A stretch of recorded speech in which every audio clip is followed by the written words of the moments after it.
Atlantis is a fictional island nation, originally from Plato's works, that controlled all of the Western territories with their incredible naval power. Not to be confused with Ishtar's naval power. In an attempt to conquer ancient Athens, however, Atlantis suffered a devastating blow that submerged the entire nation in the Atlantic Ocean. But did you know that we actually have our very own Atlantis in the real world? Yeah, it's called Venice, and if the water levels keep rising, you can say goodbye to half the world's pasta supply. Luckily for us, we have Rinascita, a fictional location based on Italy that won't be submerged by the Wuthering waves, probably. And Rinascita brought us the beautiful, lovely, stunning Carlotta, whose intense charm and appeal was instantly recognized by anyone who likes Rin Tosaka. I am very normal about her. In today's video, I'm gonna be going over our newest Glacial Queen, including everything to know from how to play Carlotta to how to build her. My name is Braxophone, but you can call me Brax, and let's talk about Carlotta.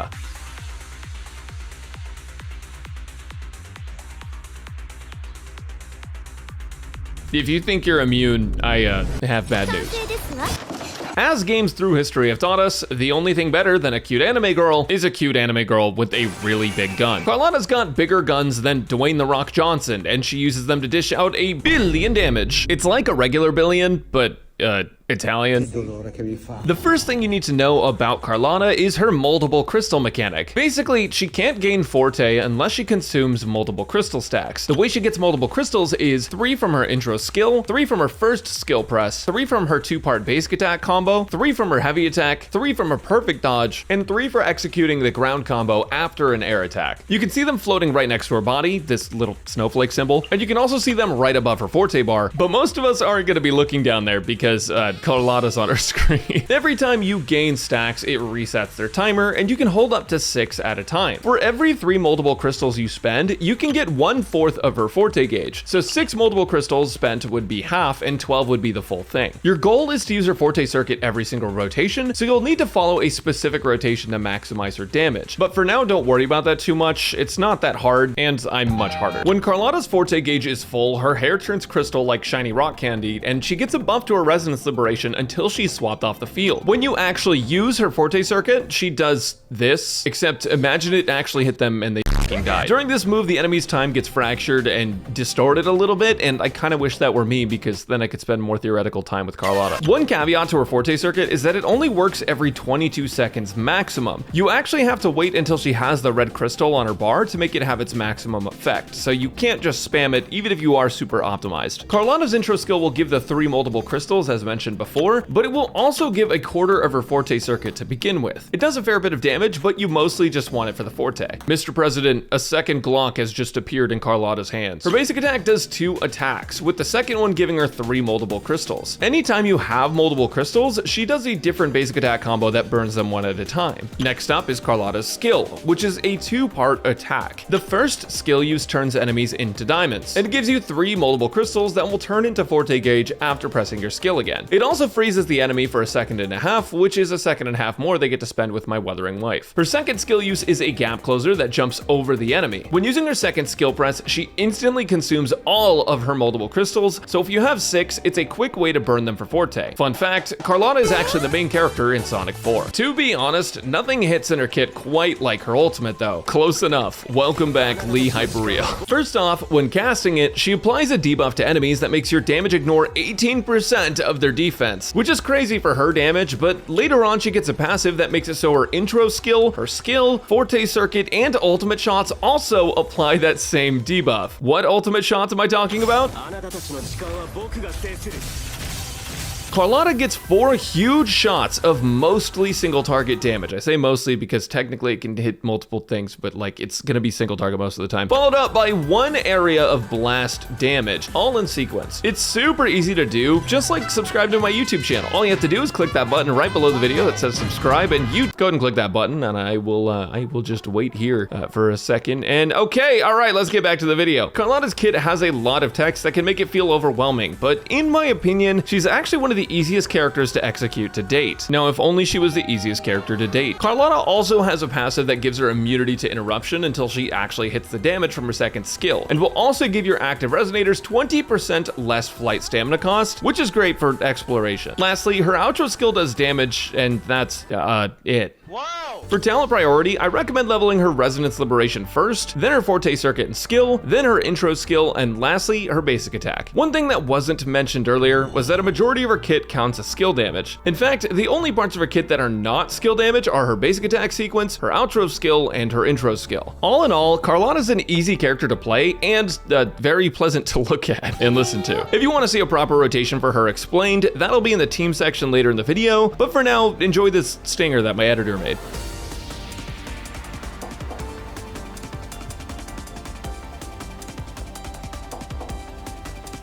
Carlotta does a lot of damage. You could say a Carlotta of damage. In fact, she's done me so much damage that I logged into Valorant and changed my name to I Miss Her. But how does one achieve such damage? It's actually so simple that you don't even need a guide to tell you. Please don't click off the video though. Carlotta uses a brand new echo set that's focused on skill damage and buffing. Exactly the same thing that her kit does. Ferocity Resolve gives you a 12% skill damage bonus for 2 echoes and a bunch of bonus Glacio and skill damage on the complete set. By using her skill, you get a ton of Glacio, and by using her Resonance Liberation, you get skill damage. It has a short effect time, but it's more than long enough for our beautiful Carlotta. The main echo to use is the Sentry construct, which dishes out Glacio damage when activated, but you mostly just want it for that passive 12% Glacio damage and skill damage bonus. It's free, so. For your main stats, I recommend using crit rate or crit damage on your 4 cost, Glacio damage on your 3 costs, and attack percent on your 1 cost. If you're using her signature weapon, you're basically always gonna lean towards crit rate on her main echo. For substats, since skill damage is over 85% of her total damage, crit damage and crit rate are the most important stats, but skill damage bonus is also one of the best ones to roll. Other than that, attack percent and energy regen are just never really bad. Ideally, you'll want between 112 and 115 energy regen to be in the safe zone for all teams, but with Jaja on the team, you don't need any energy regen rolls at all. Here's the build summarized for Carlotta. Since her set's tailor-made for the best looking character in the game, there's not really a lot of competition in other sets to even use. The queen shall have whatever the queen desires.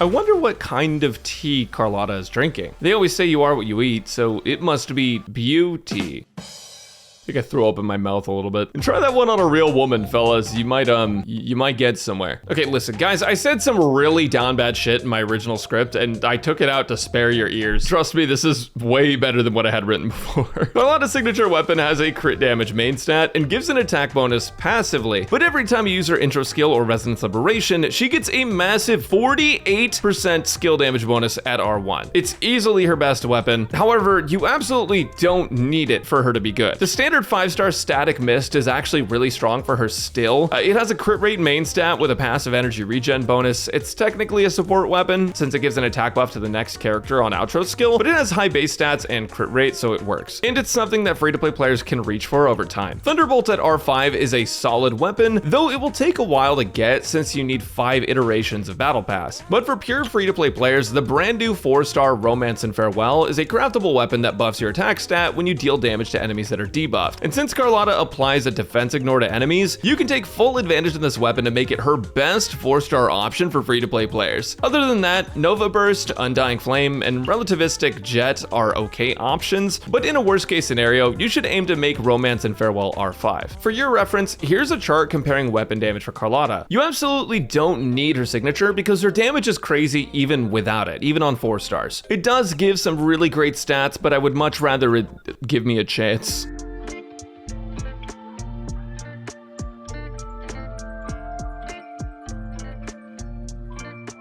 Carlotta and I have a parasocial relationship. She loves me in my head, and I think she's real. The only thing more real than Carlotta is how easy she makes this game. In this part of the video, I'm gonna go over Carlotta teams and her standard rotation so that you can actually understand how to play her. For her rotation in a majority of teams, the first thing you're going to do is open with Carlotta's skill twice. The reason is because you want to make sure that you get enough Forte to use her Forte circuit in the first rotation. So open with Carlotta's double skill and also use her Echo, then swap to your support, whether that's Wallet Keeper or the Child. Get their Concerto gauge full and ult and swap to your second character. Usually this will be Zhuzh if you're super optimized, and with her you'll use her basic attack combo, then skill, basic, skill, skill, skill, ult, and if you want you can Echo swap cancel onto Carlotta, but either way it's time to get her off the field, and then you want double skill with Carlotta. Because you double skilled at the start and just intro skilled, you now have half your Forte gauge and 3 multiple crystals at the start of her field time. So using her double skill will get you to 6 crystals and then instantly fill the rest of your Forte gauge. Then you pop her Forte circuit, then straight into her ultimate. Shoot 1, 2, 3, 4, then the final shot,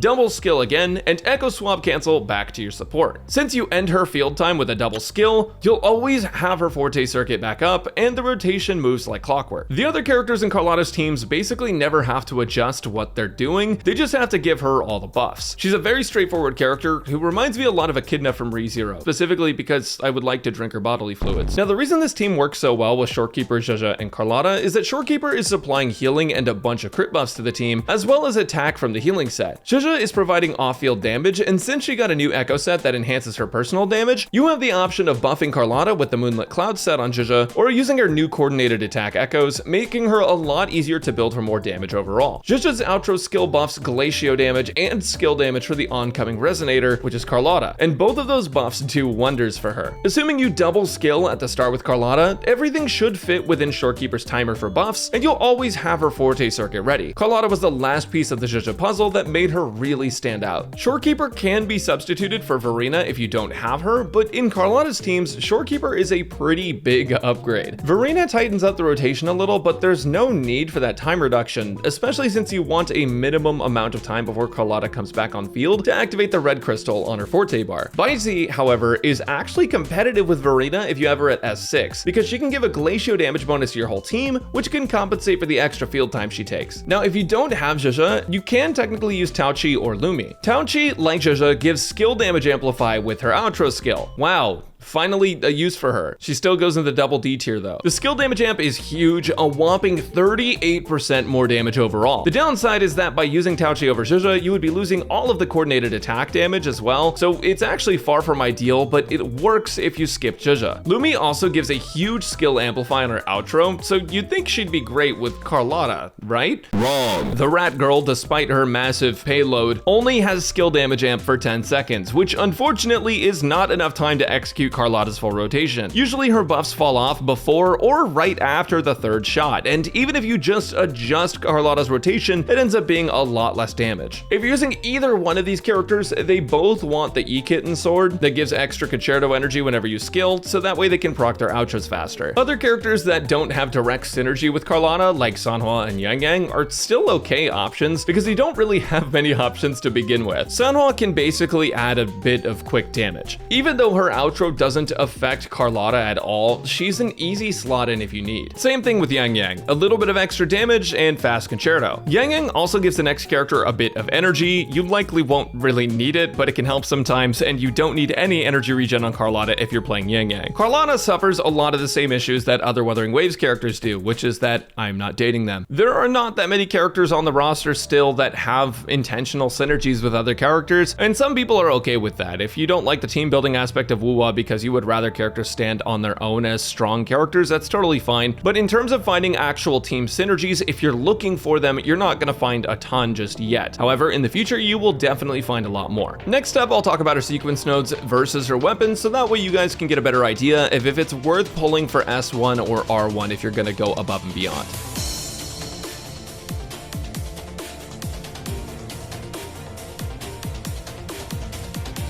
Legend has it that every pull you use on Carlotta, her thighs get a little pudgier at the top. I'm sure some of you want to know about her sequence nodes, and whether or not it's worth going for those or her weapon. So I'm gonna explain what each one does, and if it's important. Also, live on my Twitch, twitch.tv/Brax, I'm gonna be S6ing Carlotta, and I'm not going to spend a dime. If you guys don't believe me, it'll be a video too. Anyways, Carlotta's S1 is called Beauty Blazes Brightest Before It Fades. Here they're referencing the 50-50 that you're gonna lose. Essentially, whenever an enemy has Carlotta's defense shred on them, your crit rate is increased when you deal damage to them. It's a buff on you that's activated based on a debuff on them, and it's great since that means most of the time you'll just have a bonus 12.5% crit rate. But on top of that, you also get an instant quarter of your forte gauge whenever you use your skill on an enemy and they get the cold shoulder. To be honest, this doesn't change much in her standard rotation. It just means that you can start without her skill if you want, since you won't have any trouble reaching max forte. S2 is kind of, well, it just, if you look at it, the number, you know, it kind of just... That's a lot of damage! It massively increases your ultimate multiplier, so it's basically just free damage, except it's not free, it costs money for most people. S3 is an outro skill buff that lets Carlotta hit an extra attack with an extra 1032% scaling, which is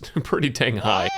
But it also increases her skill multipliers by 93%, which is another blanket buff, which, funny enough, makes it better to open with skill again, even with S1. S4 is a support skill, but it actually gives Carlotta a huge buff as well by buffing skill damage for the whole party by 25% for 30 seconds after using any version of her heavy attack, which means you can actually open with her heavy attack in your rotation to get a big team damage increase. This also applies to your forte circuit. S5 increases her forte circuit's multiplier by 47%, which is solid damage gain, and S6 made me consider getting a better paying job. S6 gives a buff to Carlotta's resonance liberation in the form of both damage and shooting out double the crystal shards, giving an increase of a 186.6% damage multiplier. And on top of that, it freezes enemies when you hit them each time, meaning you don't have to worry about getting hit while shooting at all because the enemies are going to be stuck in place. It's absolutely insane, and it too could be yours if rent wasn't so high. Well, that and the fact that it costs like $2,000 if you get unlucky. Don't spend money on gacha games, guys. You could get like an actually good game for $60 or less, and people are really out here spending $200 and not even guaranteeing the character. That is insane to me. For the record, I don't actually care how you spend your money. If you're thinking about pulling for extra Carlotta copies or her weapon, I highly recommend going for her weapon first over S1. S2 is where you start seeing substantial damage differences, and getting a weapon will cost you less since it's guaranteed. If you go watch my Twitch though, I'll be getting both and showcasing a fully maxed out Carlotta because it's 2025 now, guys. What else am I gonna do? Go outside?